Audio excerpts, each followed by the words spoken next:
Happy Uttarayan viewers and subscriber, મારા તરફથી ભગવાનને પ્રાર્થના તમે સુખી રહો, ખુશ રહો અને સ્વસ્થ રહો।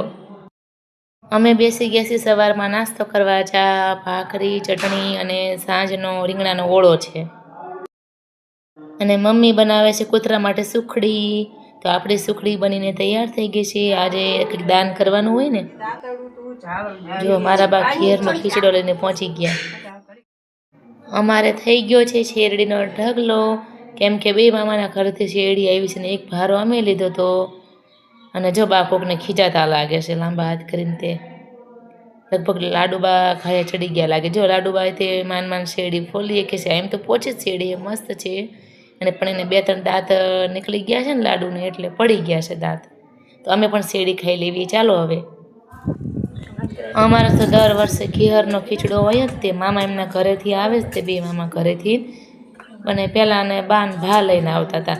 તમારે ખીહરનો ખીચડો આવે કે નહીં એ મને કમેન્ટ બોક્સમાં કહેજો, એટલે કે ઉત્તરાયણનો। હું બા કહો છો? આ શેરડી અમે મજૂરને દેવા જઈએ છીએ ઘર પાછળ। થઈ ગયો છે બપોરનો ટાઈમ, અમે બેસી ગયા છીએ જમવા। આજે શાક રોટલી નથી, આજે સાદું જમવાનું છે। હું તો ફ્રી થઈને અગાસીમાં આવી તમને લોકોને પતંગ દેખાડવા માંડે, પણ અહીં તો આકાશ ખાલી છે સાવ। મને પતંગ ઉડાડતા આવડતું નથી અને ગામમાં ઉત્તરાયણ જેવું કંઈ લાગતું નથી। આજનો વિડીયો ગમ્યો હોય તો લાઈક કરો, શેર કરો અને સબસ્ક્રાઈબ કરો। આવજો ત્યાં સુધી।